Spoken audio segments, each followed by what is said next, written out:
E te ti e te tā, nau mai rā ki Turanganui a ki wa oti rā ki te pāka nei o hei pipi. Kua tere pipi whakao mai ngā iwi o te tai rāwhiti.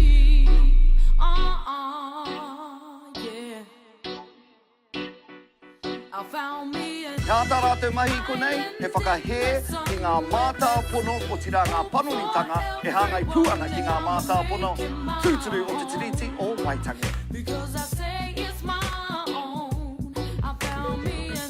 Kei te kitea ko tai mai, ka aua tini whanaunga mai ngā tōpito katoa o te tai rāwhiti nui tonu ne. Me tō tāua nei mōhio, kei te haere tonu mai wetei mai te nōta o te tai rāwhiti ne. Tika tonu, ko tatahi anō rātou ka wehe ia te aka o toko maru. I just found me some new land. I need some help to make it mine. So sign here on. Kia hai tai mai ai koe ki te rori nei. Mō tō mātou reo me mō tō mātou iwi. Kia o kōrero ki te kāwanatanga. He tito e te kāwana.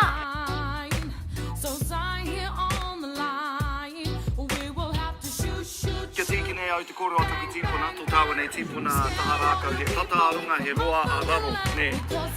Ia tāua e whakaro ana ki te haerenga māraro, ki te whare pāre mata.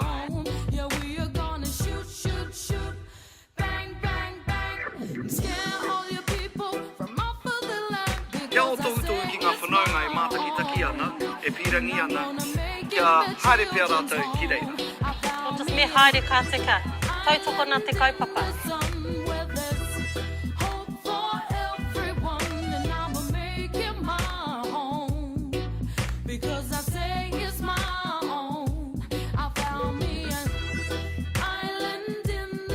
Kāti rā i tiwi koroko tātou i nāi nei ngā whakaro o te maria nei o te tai rāwhiti tonu e pāneki tēnei pere mutunga mai o te kaikiri mutunga mai o te he.